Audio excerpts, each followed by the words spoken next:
So lens replacement surgery is suitable for patients who are beginning to experience problems with their near vision and may experience also that they're having to wear glasses or contact lenses to correct their distance vision.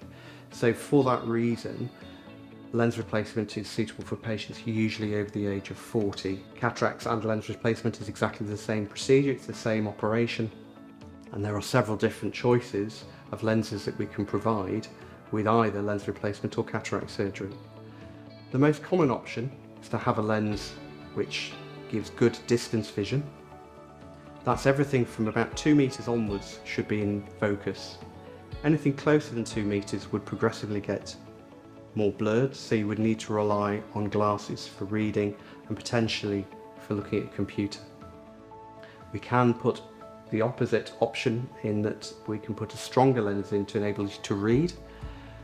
If we do that, then you will need to wear glasses for distance and for distance tasks such as driving. For patients who want to reduce their dependence on spectacles, we can put a lens in for distance in one eye and a lens for reading in the other eye.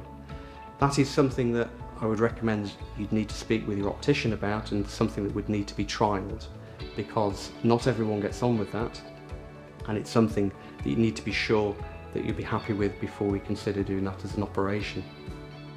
Other options for patients who don't want to wear spectacles include having a multifocal lens. Multifocal lenses give very good distance, intermediate and near vision, but there is a compromise. These lenses are having to split the light up all the time into their distance, intermediate and near reading points, which means that 100% of that light is being broken up, so you may only use 40% of that light for distance, 30 for intermediate and 30 for reading. This means that the lenses work great in daylight, but when the light begins to reduce, such as at dawn or dusk, or if you enter a room which doesn't have its lights on, you may experience some difficulty with contrast. That is being able to read something against its background. So for instance, reading a newspaper in a room which doesn't have its lights on. So reading that dark grey print against light grey paper can be increasingly difficult.